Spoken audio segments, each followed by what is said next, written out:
We're going to be looking at 16 players you can grab off the waiver wire as we roll into week 11. Some of these players you can throw in your lineups immediately. Some of these guys are stash plays. Some of these guys are lottery tickets and everything else. But what you need to do right now before we dig into this is tap that subscribe button. Do it with your finger on your phone. Click it with the mouse on the computer because we're covering the waiver wire every single day. We're helping you set your lineups.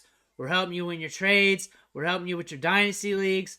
We're helping you with everything in fantasy football. And also, when you come back next year, you're already subscribed. You're already going to find the content, and you're going to be good to go to find those rankings and to find those waiver wire pickups to start off the 2024 season.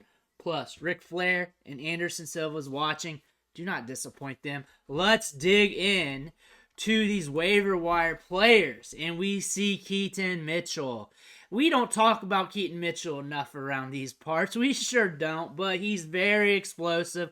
I think you know what he's about by now. He's rostered in about 47% of leagues, so he's still on waivers in too many leagues right now. He is a waiver wire dandy from last week and the week prior.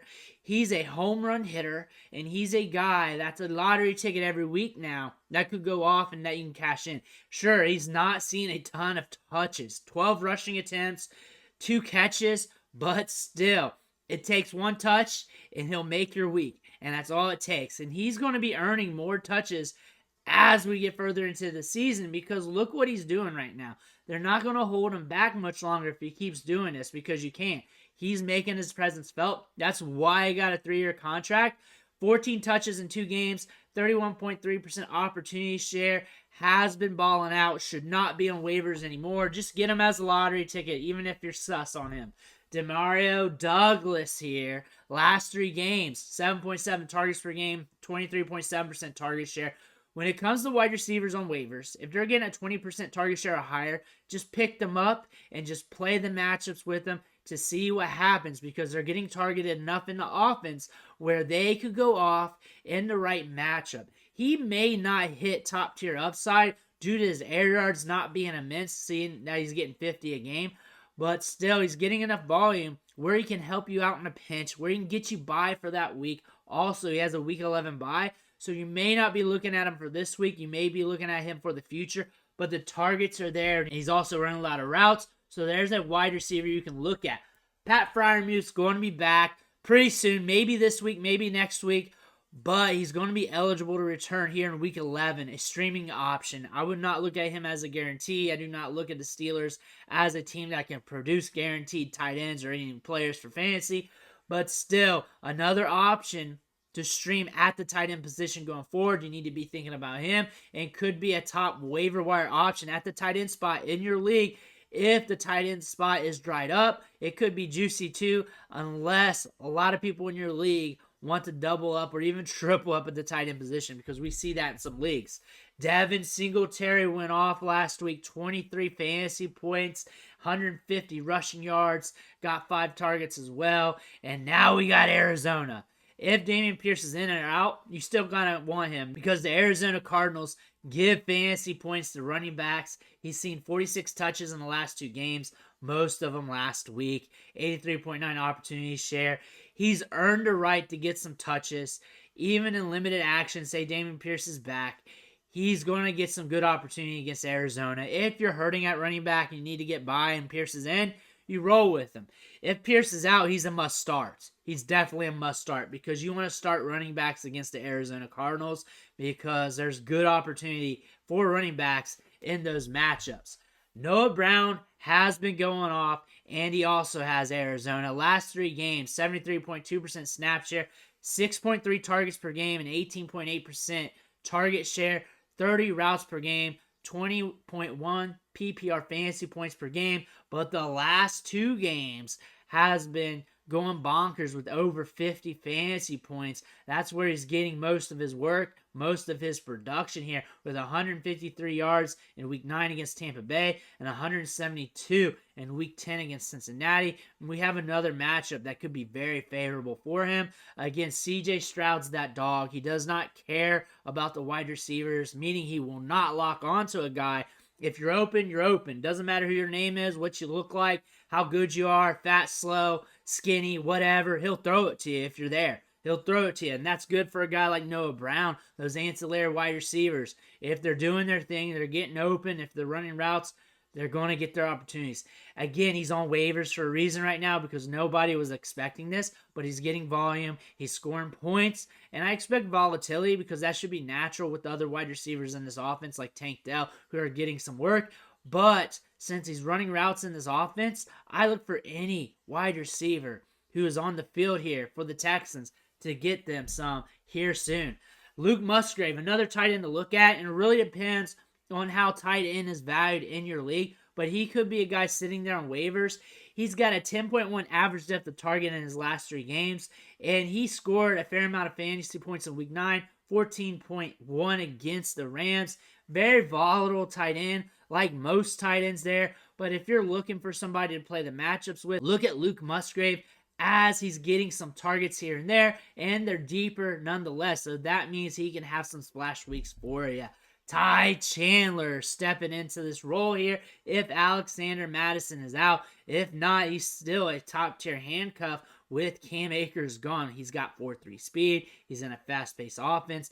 Dobbs is keeping the chains moving. He's a quarterback you need to pay attention to, and he's going to help somebody like Ty Chandler out to get fantasy production.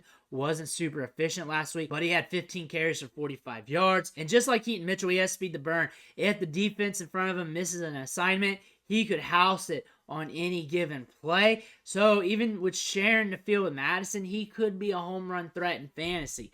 Now we're looking at the Packers wide receivers here. Jaden Reed, Romeo Dobbs. So really we're talking about 17 players today.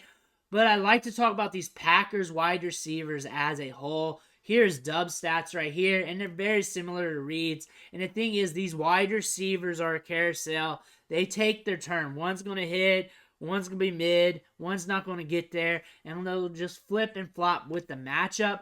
Dobbs is a guy you want to look at.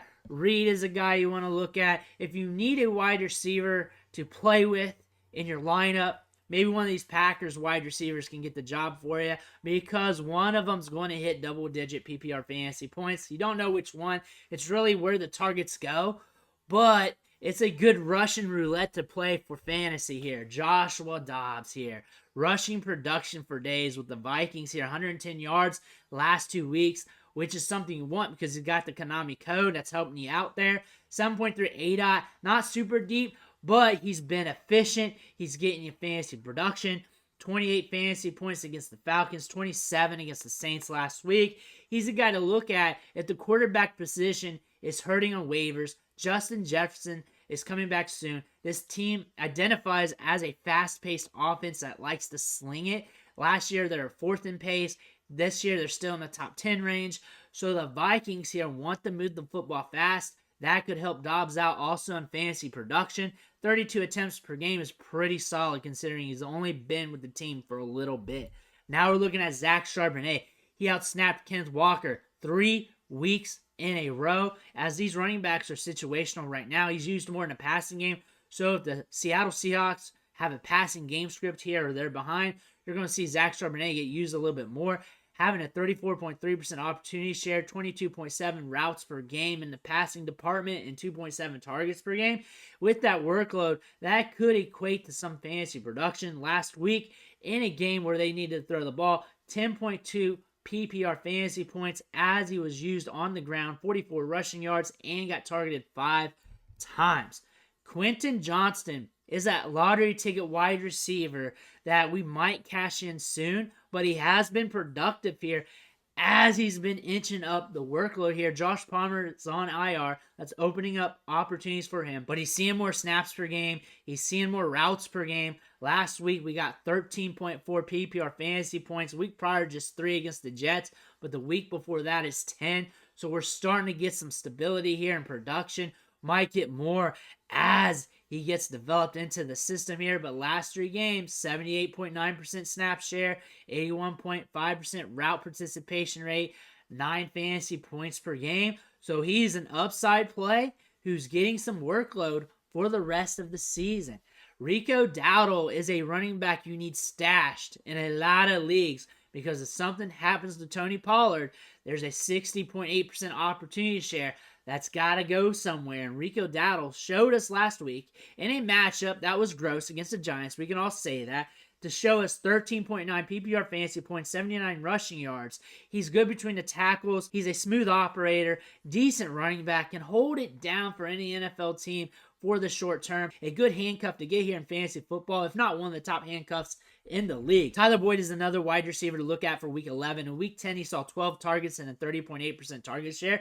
That's probably not going to happen again back-to-back weeks, but if Higgins is out, which is highly likely, he should be getting more workload. When Higgins is out, he averages about 13 fantasy points per game. It's on a small sample, and there have been games where it ran bad, but there's also been games where it went off, like last week. It's about a 50% hit rate, so he is a lottery ticket when you start him. There's a 50% chance he hits and a 50% chance he doesn't. Good luck if you throw him in there, but if you're hurting, that's a guy to look at here. Brandon Cooks is another wide receiver you may want to look at here. Last 3 weeks, 5.3 targets per game, 13.1% target share, 33 routes. He has a 13.6 ADOT on 72.3 air yards per game. So he is getting targets downfield, which is very beneficial. He has been very efficient too with his targets. Scoring some fantasy points here and there as well. He's been off and on. 14 points in week 8, 1.7 in week 9. 32.3 in week 10. So he's been off and on, but he's starting to earn more production in his offense. Michael Gallup has been off and on too. He's been getting workload, but has not been hitting. But Brandon Cooks is starting to show up here in the back half of the season, and a lot of people are going to look to him off the waiver wire. Antonio Gibson is another running back to look at here. He's getting a fair amount of opportunity for a guy on waivers right now. A 28.1% opportunity share, but he's getting a lot of targets back there for a running back sitting on waivers. 3.5 targets per game, 9.4 target share. That's good for a 1B running back as he's averaging 22.2 routes per game. Again, there are games where he can hit that upside and games where he's going to be ghost. Last week, 16.5 fantasy points. 12 points the week prior. Again, he's got some juice to deliver for you. He's a lottery ticket running back. And honestly, look at him as a handcuff. Because if something happens to Brian Robinson, because something could happen to any running back in the league, he's one of the top guys you're going to be looking at. Because he can hold it down, and we know he can hold it down, and we know he can be used in a passing game, and we know he's got a lot of juice. He is probably the top handcuffed back if you look at him as such. Plus, he can get you production on his own. You can use him in a pinch. Michael Wilson is a guy you want to look at with Kyler Murray back. Kyler Murray sent him 19.4% of the targets, 6 targets in that game. And again, as these two start to marinate together, we might see more out of Michael Wilson. A good lottery ticket for the back half of the season. Those are 16 players you can grab off the waiver wire right now to help you set your lineups, to help you stack your team, to help you get those stashes and lottery tickets. Let me know who you're trying to pick up this week. Make sure you hit that subscribe button on the way out. Ric Flair's watching you. I want to thank you for watching. Catch you on the next video.